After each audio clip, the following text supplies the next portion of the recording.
A new Life is Strange game has recently been announced. You know what that means. Get out your pushpins, get out your strings. That's right, it's time for us in the Life is Strange fandom to snoop through all the teeny tiny little tidbits that Deck 9 have given us so far and start wildly speculating. Now, at the end of Double Exposure, by the way, spoilers for all Life is Strange games past and maybe future in this video. At the end of Double Exposure, I personally would have predicted that the next game would feature Diamond as the playable protagonist, and I was kind of totally here for it, to be honest. Obviously, that's not what we're getting. I don't even think I saw her in the release trailer. So take everything I put forth in this fan theory video with not just a grain of salt, but like a heaping portion of it. I have absolutely no insider information. I'm just digging through the scraps of what information is currently available and making mountains out of those molehills. Alright, so let's make some wild leaps. Now, where have I seen a raging inferno in a Life is Strange game before? Oh yeah! That's right, where there's smoke there's fire, and where there's fire, there's Rachel Amber.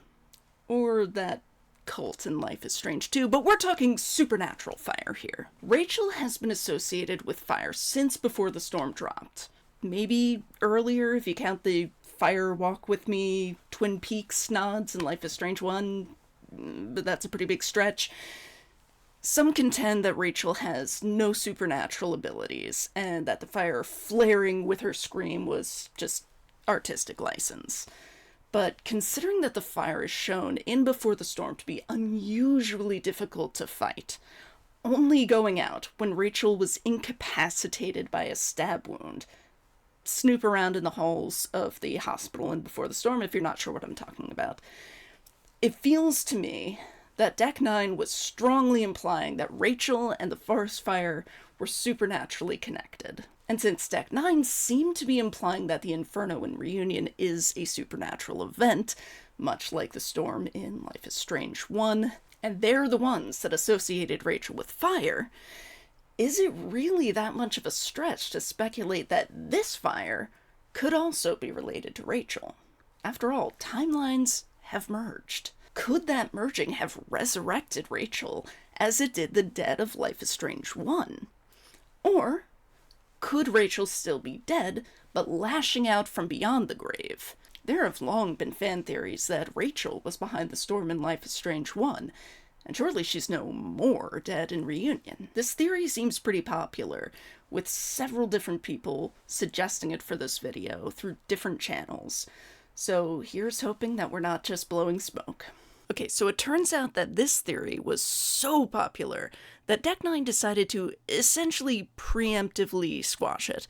After I recorded this video and while I was deep in the editing process, Deck 9 released a couple more brief statements, including this one, that declares that Rachel is definitely dead. That doesn't completely close the door to the fire being Rachel-related, though, since, again, she could be lashing out from beyond the grave. It does put a bit of a damper on it, though. A friend and fellow fanfic writer pointed out that this game may be set right around the time that Max's Blackwell class would be having their 10-year high school reunion. It's been made clear that Arcadia Bay did not get wiped off the map, even if you chose to save Chloe at the end of Life is Strange 1, so there's no real reason why there wouldn't be a class reunion. Now, as great as it would be to go back to Arcadia Bay and catch up with all of our favorites, and least favorites, from Blackwell, it's hard to see how this would fit into the Caledon storyline. But damn, wouldn't it be fun? Okay, so Deck 9 have also kind of addressed this one by saying that nobody from Arcadia Bay is coming to Caledon other than Chloe. However, they do say that we'll learn more about the Arcadia Bay supporting cast, and did some coy, we don't want to spoil anything malarkey, and they did not specifically say that Max and Chloe couldn't road trip back to Oregon, so I'm keeping this one in the highly unlikely but not technically impossible file. In case you missed it, and good God, is it easy to miss. Check out the Squeenix page for the collector's box, squint, and see that Chloe is now the band manager for Drugstore Makeup. That part isn't a theory, that's literally on their website.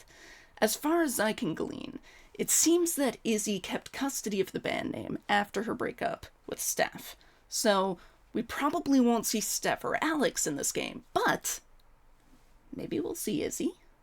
Now, if Drugstore Makeup is carrying on without Steph, who's their new drummer? The only other drummer I can think of in this franchise is Pixie from the comics. Since she's already in a band, it seems unlikely that Deck 9 would pull her from the high seas to play for Drugstore Makeup, but if any of the new characters from the comics were to be put in an official game and canonized, I would definitely want it to be Pixie. At any rate, we can conclude one thing for certain from Chloe being the band manager for Drugstore Makeup. She's not a transphobe. Canonically, she is not a transphobe. Sorry, turfy Chloe fans. And yes, they very much do exist. Actually, no, I'm not sorry. I'm not sorry at all. Just a few days before the official trailer dropped for Reunion, Daughter, the band who brilliantly soundtracked Before the Storm, released a new song called Not Enough. If you haven't already listened to it, do that right now. I can't play it here because YouTube will take my knees. Pause this video, grab some tissues, go listen to that song while thinking about all the ways it could be used to rip your heart out in Reunion, and then come back. I'll be here. Okay, now,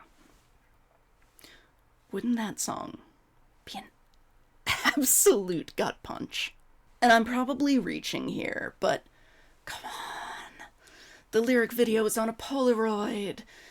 It talks about a vortex. And Daughter's already soundtracked a Life is Strange game before, and it was incredible. Before the Storm has its flaws, plenty of them, but its soundtrack is not one of them.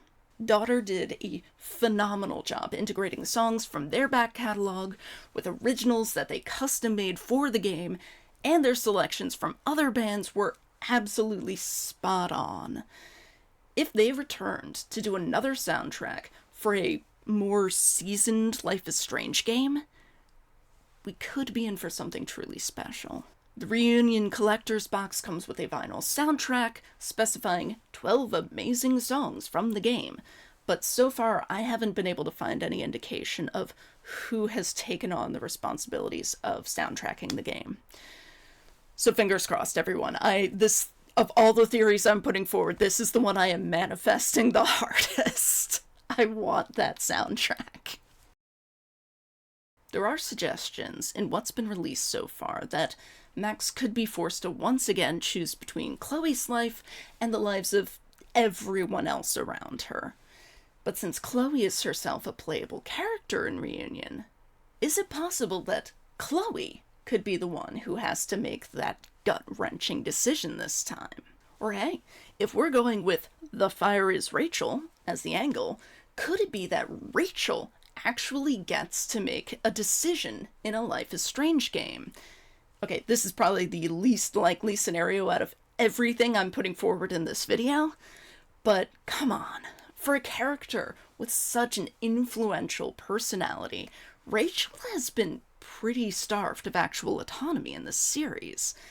I sincerely doubt that this game will do anything to remedy that, but personally I'd kind of love to see it. Alfred Hitchcock famously called film little pieces of time, but he could be talking about video games, especially ones featuring Max Caulfield. Reunion promises many callbacks to Life is Strange 1, the most iconic of the games in this franchise. Bringing back Max, bringing back Chloe, bringing back the rewind mechanic. So why not go all the way back? The last 10 years have all been a dream.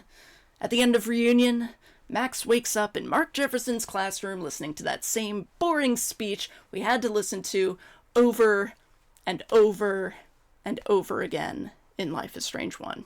Calling it now. So those are some fan theories for Life is Strange Reunion. What are your theories about Reunion? Do you agree with any of these? Do you disagree with any of them?